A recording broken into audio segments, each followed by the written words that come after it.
കർത്താവായ യേശുക്രിസ്തുവിന്റെ നാമം മഹത്വപ്പെടട്ടെ. ഇന്ന് നമ്മൾ ചിന്തിക്കുന്നത് ഏകദൈവ വിശ്വാസവും അമ്മച്ചി കഥകളും എന്ന വിഷയമാണ്. ബൈബിളിൽ ഉൽപ്പത്തി മുതൽ വെളിപ്പാട് വരെ വളരെ വ്യക്തവും ശക്തവുമായി അറിയിക്കുന്ന ദൈവിക സന്ദേശമാണ് ഏകദൈവ വിശ്വാസം.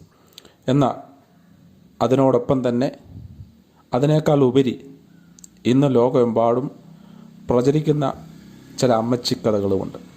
ആവർത്തന പുസ്തകം 5-ാം അധ്യായം 7-ാം വാക്യത്തിൽ സർവശക്തനായ ദൈവം തന്നെ പറയുന്നു, ഞാനല്ലാതെ അന്യ ദൈവങ്ങൾ നിനക്ക് ഉണ്ടാകരുത്. എന്തുകൊണ്ടാണ് ദൈവം അങ്ങനെ പറയുന്നത്? ആവർത്തന പുസ്തകം 32-39 പറയുന്നു, ഞാനല്ലാതെ ദൈവമില്ല. ഞാനല്ലാതെ ദൈവമില്ലാത്തത് കൊണ്ടാണ് അന്യ ദൈവങ്ങൾ ഉണ്ടാകരുത് എന്ന് അവിടുന്ന് നമ്മോട് കൽപ്പിച്ചിരിക്കുന്നു. ദൈവത്തിൻ്റെ ആദ്യ കൽപ്പനയാണിത്. ആദ്യ കൽപ്പന തന്നെ ലംഘിപ്പിക്കുക എന്നതാണ് സാത്താൻ്റെ പരിപാടി. അതുകൊണ്ട് സാത്താൻ വിവിധ തരത്തിലും രൂപത്തിലും അമ്മച്ചി കഥകൾ പ്രചരിപ്പിച്ചുകൊണ്ടിരിക്കുകയാണ്. നമുക്കൊക്കെ അമ്മച്ചി കഥകൾ വളരെ വളരെ ഇഷ്ടമാണ്. കാരണം നാം കുഞ്ഞുനാളുകളിൽ നമ്മുടെ അമ്മച്ചിമാർ നമുക്ക് കഥ പറഞ്ഞു തരുമ്പോൾ അവർ അവരുടെ സങ്കല്പത്തിൽ നിന്ന് കഥകൾ പറഞ്ഞു തന്നിരുന്നു. അത് കേൾക്കുവാൻ സന്തോഷമാണ്. എന്നാൽ അത് നമ്മുടെ ഭാവി ജീവിതത്തെ വല്ലാതെ ബാധിച്ചു. നമ്മളെ ആഹാരം കഴിപ്പിച്ചത് ഉമ്മാക്കി വരുന്നു എന്ന് പറഞ്ഞാണ്. അതിനോടനുബന്ധിച്ച് അമ്മച്ചി സങ്കല്പിച്ച് കുറച്ച് കഥകൾ പറയും. പേടിച്ച് നാം ആഹാരം കഴിച്ചു, പേടിച്ച് നാം പഠിച്ചു, പിന്നീട് ജീവിതത്തിൽ നിന്ന് ഒരിക്കൽ പോലും പേടി മാറാതെ നിന്നു. എന്തുകൊണ്ട്? യാഥാർത്ഥ്യങ്ങൾ പറഞ്ഞു പഠിപ്പിക്കാതെ അമ്മച്ചി കഥകൾ അമ്മച്ചിമാർ പറഞ്ഞ് പഠിപ്പിച്ചതുകൊണ്ട് അത് നമ്മുടെ ആത്മീയ ജീവിതത്തെയും മാനസിക അവസ്ഥയും എല്ലാം ശരിക്കും ബാധിച്ചു. എന്നതുപോലെ തന്നെയാണ് ഏകദൈവ വിശ്വാസം ബൈബിൾ പഠിപ്പിക്കുമ്പോൾ അതിന് വിപരീതമായ അനേക അമ്മച്ചി കഥകൾ ഇന്ന് പഠിപ്പിച്ചുകൊണ്ടിരിക്കുകയാണ്. ദൈവത്തിൽ തന്നെ 3 ആളത്വമുണ്ടെന്ന് വ്യർത്ഥമായി പഠിപ്പിക്കുന്നു.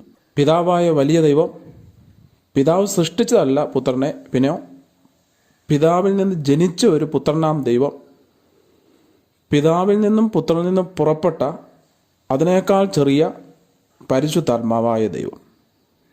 പിതാവാണ് പുത്രൻ? അല്ല, പിതാവിനേക്കാൾ ചെറിയ ഒരാളാണ് പുത്രൻ.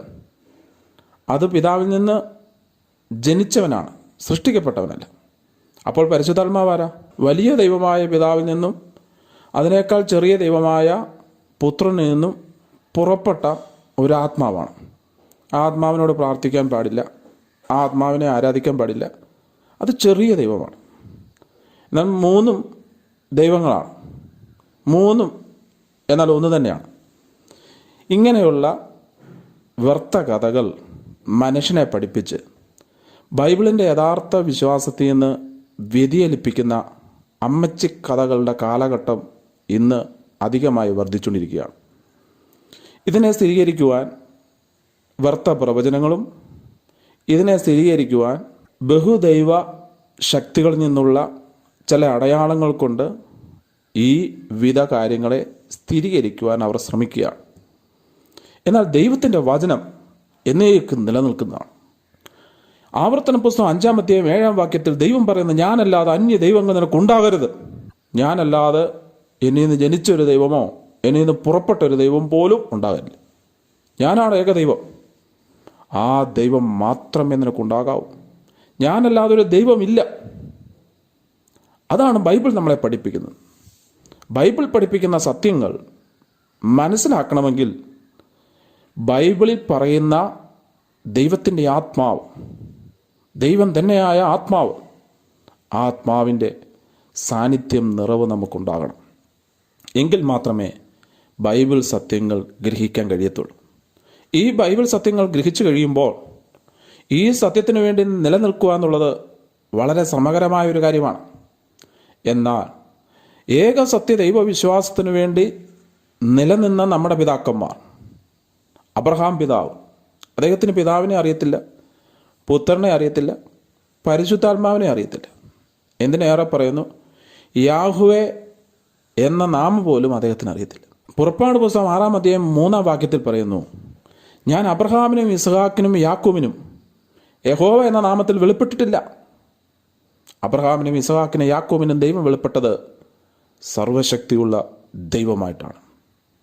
അവർ ദൂത സദൃശ്യത്തിൽ ദൈവത്തെ കണ്ടു, മനുഷ്യ സദൃശ്യത്തിലും ദൈവത്തെ കണ്ടു. ആ ദൂതനും മനുഷ്യനും എല്ലാം ആ മഹാദൈവം തന്നെയാണ്. ആ ദൈവത്തിൻ്റെ പ്രത്യക്ഷതകൾ അവർ കണ്ടു. അബ്രഹാം ആ പ്രത്യക്ഷതയ്ക്ക് തൻ്റെ വീട്ടിൽ നിന്ന് ആഹാരം ഉണ്ടാക്കി കൊടുത്തു. ആ പ്രത്യക്ഷതയായ മനുഷ്യരൂപം അബ്രഹാം കൊടുത്ത ആഹാരം മുഴുവൻ കഴിച്ചു. അബ്രഹാമിനും ഇസ്ഹാക്കിനും യാക്കോബിനും പിതാവിനെയും പുത്രനെയും പരിശുദ്ധാത്മാവിനെ അറിയത്തില്ല. അവർക്കറിയാമായിരുന്ന ഏക സത്യ ദൈവം, ആ ദൈവത്തെ അവർ പിതാവേ എന്ന് വിളിച്ചു, സർവശക്ത എന്ന് വിളിച്ചു. ആ ദൈവത്തെ അവർ ആത്മാവേ എന്ന് വിളിച്ചു. ആ ദൈവത്തോട് അവർ പ്രാർത്ഥിച്ചു. അതവരുടെ ജീവിതത്തിൽ വലിയ അനുഗ്രഹത്തിന് കാരണമായി. മോശയ്ക്കും ഈ വിധ കാര്യങ്ങളൊന്നും അറിയത്തില്ല. ഇന്നത്തെ അമ്മച്ചിക്കഥകളൊന്നും അവർക്കറിയത്തില്ല. ദാവീദിനും അറിയില്ല. ഇവർക്കൊക്കെ ഏക സത്യ ദൈവത്തെ മാത്രമേ അറിയുള്ളൂ. പ്രിയപ്പെട്ടവരെ, ഏക സത്യ ദൈവം പുതിയ നിയമം തുടങ്ങുന്നത് തന്നെ, യോഹന്നാൻ്റെ സുവിശേഷം തുടങ്ങുന്നത് തന്നെ അദൃശ്യനായ ദൈവത്തിൻ്റെ കാര്യം പറഞ്ഞുകൊണ്ട് തന്നെയാണ്. ആദിയിൽ വചനമുണ്ടായിരുന്നു, വചനം ദൈവത്തോടു കൂടിയായിരുന്നു, വചനം ദൈവമായിരുന്നു.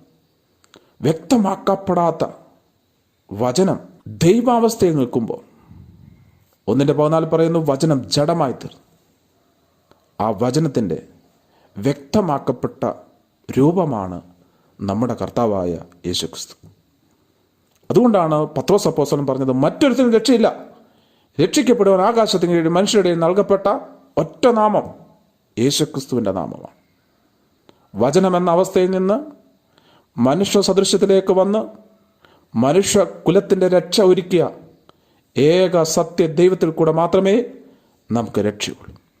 യെശയ്യാവിൻ്റെ പുസ്തകം 43-ാം വാക്യത്തിൽ പറയുന്നു, സർവശക്തനായ ദൈവം തന്നെ പറയുന്നു, ഞാൻ തന്നെ യഹോവ, ഞാനല്ലാതെ ഒരു രക്ഷിതാവുമില്ല.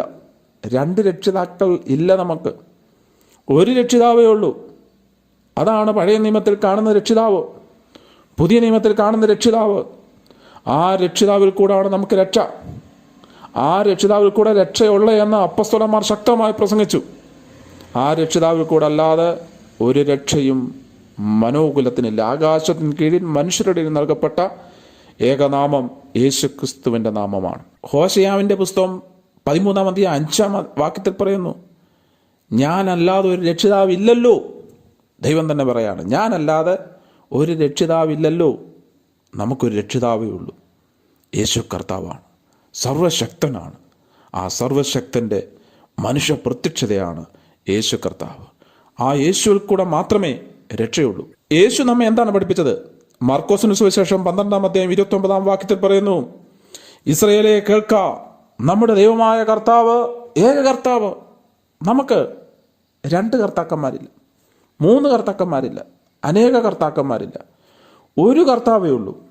ഇസ്രായേലെ നീ കേൾക്ക, ദൈവമായ കർത്താവ് ഏക കർത്താവ്. ആ കർത്താവിനെ സത്യത്തിലും ആത്മാവിലും ആരാധിക്കണം. മർക്കോസിന് സുവിശേഷം 12-ാം അധ്യായത്തിൽ യേശു ചോദിക്കുന്ന ചോദ്യം, ഞാൻ ദാവീദിൻ്റെ പുത്രനാകുന്നത് എങ്ങനെ? ദാവീദ് അവനെ, അതായത് എന്നെ, അദൃശ്യനായ ദൈവത്തെ കർത്താവ് എന്ന് വിളിച്ചുവല്ലോ. ദാവീദ് പോലും വിളിച്ച കർത്താവാണ് നമുക്കുള്ളത്. ഏക കർത്താവ്, ഏക രക്ഷകൻ, ഏക ദൈവം. ആ ദൈവത്തിൽ കൂടെ മാത്രമേ നമുക്ക് പാപമോചനമുള്ളൂ, രക്ഷയുള്ളൂ, അനുഗ്രഹമുള്ളൂ. ഏക സത്യ ദൈവത്തിൻ്റെ നാമം ഇന്നു മുതൽ എല്ലായ്പ്പോഴും മഹത്വപ്പെടട്ടെ. ഏക സത്യ ദൈവം നമ്മിൽ വ്യാപരിക്കട്ടെ. അവിടുത്തെ പ്രവൃത്തികൾ നമ്മിൽ വെളിപ്പെട്ടു വരുമാറാകട്ടെ.